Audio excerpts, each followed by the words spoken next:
Assalamualaikum warahmatullahi wabarakatuh. Halo, apa kabar anak-anak semuanya? Semoga kalian tetap sehat dan selalu bersemangat mengikuti pembelajaran pendidikan agama Islam. Pada pertemuan kali ini, kita akan membahas tentang Al-Quran. Nah, sebelum kita mulai, saya akan menyampaikan satu pantun terlebih dahulu. Ke Jakarta naik sepeda, jangan lupa untuk sarapan. Jalankan hidup dengan bermakna, Al-Quran hadis sebagai pedoman. Isi pantun ini sangat menarik karena kita ketahui Al-Quran diturunkan sebagai pedoman bagi umat manusia. Al-Quran juga menjadi petunjuk, menjadi penjelas, dan juga pembeda antara kebenaran dan kebatilan. Ajaran yang ada di dalam Al-Quran pun juga bersifat universal.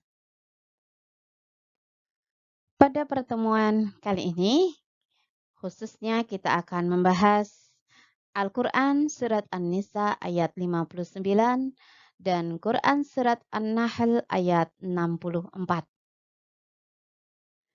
Berikutnya saya sampaikan tujuan pembelajaran kita pada kesempatan kali ini. Yang pertama, peserta didik dapat membaca Al-Quran Surat An-Nisa ayat 59 dan juga Surat An-Nahl ayat 64 dengan benar. Peserta didik dapat memahami tajwid, hukum bacaan Al-Syamsiyah dan Al-Qamariyah. Kemudian dapat mempraktikkan cara membaca hukum bacaan Al-Syamsiyah dan Al-Qamariyah dalam ayat-ayat Al-Quran. Dan terakhir, dapat mengidentifikasi hukum-hukum bacaan Al-Syamsiyah dan Al-Qamariyah yang terdapat dalam Quran Surat An-Nisa ayat 59 dan juga Surat An-Nahl ayat 64 dengan benar. Sehingga fokus pertemuan kita pada kali ini adalah membahas tentang hukum bacaan Al-Syamsiyah dan Al-Qamariyah. Berikutnya, mari kita baca bersama-sama Quran Surat An-Nisa ayat 59. A'udzu billahi minasy syaithanir rajim. Bismillahirrahmanirrahim. يا أيها الذين آمنوا أطيعوا الله وأطيعوا الرسول وأولي الأمر منكم فإن تنازعتم في شيء فردوه إلى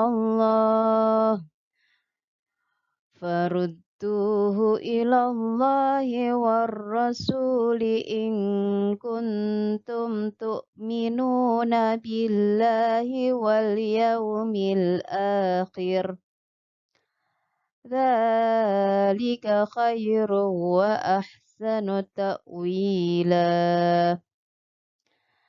صدق Allahul Azim. Yang artinya, wahai orang-orang yang beriman, taatilah Allah dan taatilah Rasul Muhammad dan ulil amri di antara kamu. Kemudian, jika kamu berbeda pendapat tentang sesuatu, maka kembalikanlah kepada Allah dan Rasul-Nya. Jika kamu beriman kepada Allah dan hari kemudian, yang demikian itu lebih utama bagimu dan lebih baik akibatnya. Kita lanjutkan dengan Quran Surat An-Nahl ayat 64. Kita baca bersama-sama anak-anak. A'udzu billahi minasy syaithanir rajim. Bismillahirrahmanirrahim. وما أنزلنا عليك الكتاب إلا لتبين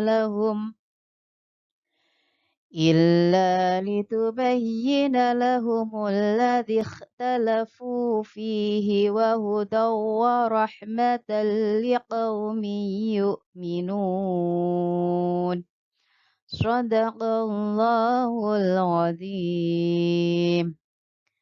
Yang artinya, dan kami tidak menurunkan kitab Al-Quran ini kepadamu Muhammad, melainkan agar engkau dapat menjelaskan kepada mereka apa yang mereka perselisihkan, serta menjadi petunjuk dan rahmat bagi orang-orang yang beriman. Selanjutnya, kita pelajari tentang hukum bacaan alif lam syamsiah. Apa itu hukum bacaan alif lam syamsiah? Yaitu memasukkan suara salah satu hurufnya dengan menghilangkan suara alif lam. Huruf-huruf syamsiah itu ada 14, seperti yang ada di dalam layar ini. Kemudian berikutnya, alif lam syamsiah juga disebut dengan idgham syamsiah.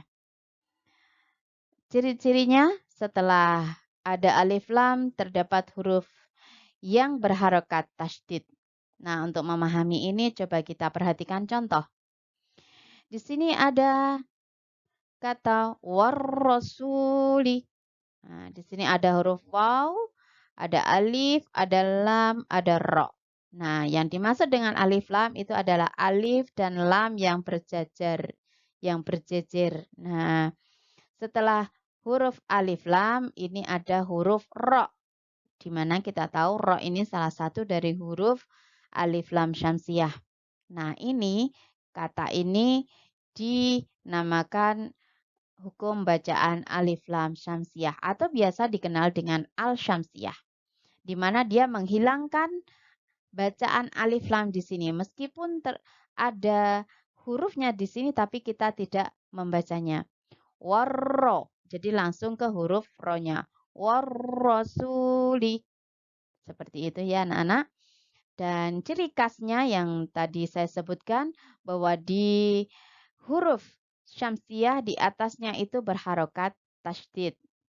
Di sini ada juga harokat tasydidnya di atas huruf ro. Baiklah, setelah kita memahami tentang alif lam syamsiah, kita lanjut pada alif lam qamariyah. Apa yang dimaksud dengan alif lam qamariyah? Yaitu alif lam yang dibaca dengan jelas atau izhar. Huruf-hurufnya juga ada 14, seperti yang tertera di dalam layar ini. Ciri khas yang ada di bacaan alif lam qamariyah itu adalah pada huruf lam terdapat harokat sukun. Kita perhatikan contoh berikut ini. Ada kata al-kitab. Nah, di sini ada huruf alif, ada huruf lam, ada huruf kaf.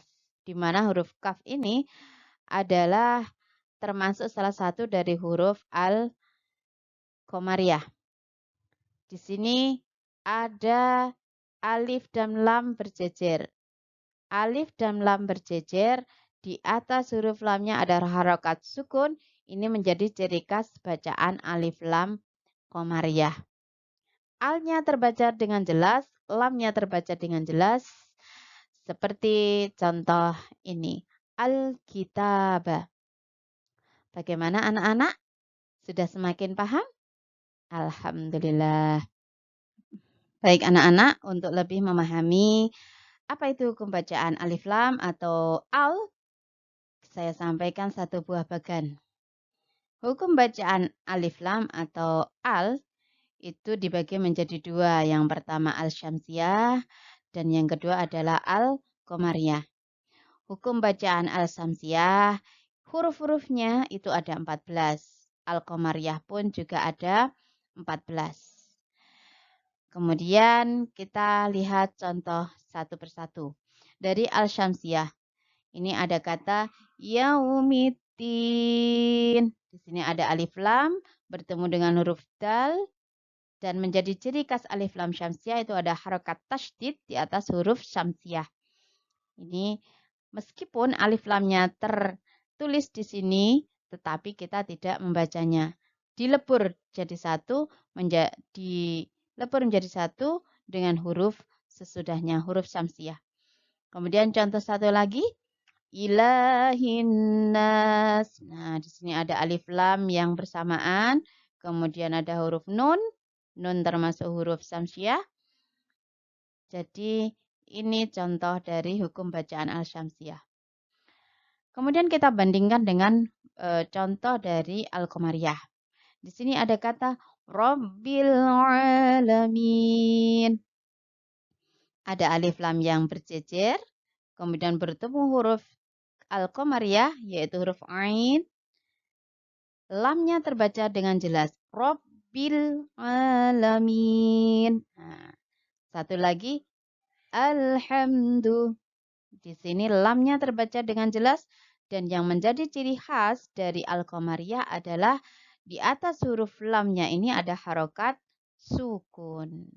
Baik anak-anak, semakin paham ya? Baik anak-anak, kita lanjut dengan mencari di manakah hukum bacaan Al-Syamsiyah dan Al-Qamariyah di dalam surat An-Nisa dan An-Nahl berikut ini. Untuk yang pertama Al-Syamsiyah. Kita cari terlebih dahulu di ayat ini. Ya ayyuhalladzina. Di sini ada alif, di sini ada lam. Kata alladzina ini memuat hukum bacaan Al-Syamsiyah. Nah, untuk berikutnya silakan anak-anak mencari di dalam surah An-Nisa ayat 59 dan juga An-Nahl 64. Dalam dua ayat ini kita berlatih, kita identifikasi mana kata yang mengandung hukum bacaan Al-Syamsiyah dan mana yang mengandung hukum bacaan Al-Qamariyah. Baik anak-anak, untuk pertemuan kali ini kita sudah mempelajari tentang Al-Syamsiyah dan Al-Qamariyah, mempelajari tajwid yang akan memperbagus bacaan Al-Quran kita dan kita semakin mendapatkan pahala dari Allah Subhanahu wa taala saat membaca Al-Quran dengan benar. Terima kasih sudah mengikuti pembelajaran pada kali ini. Dari saya cukup sekian. Wassalamualaikum warahmatullahi wabarakatuh.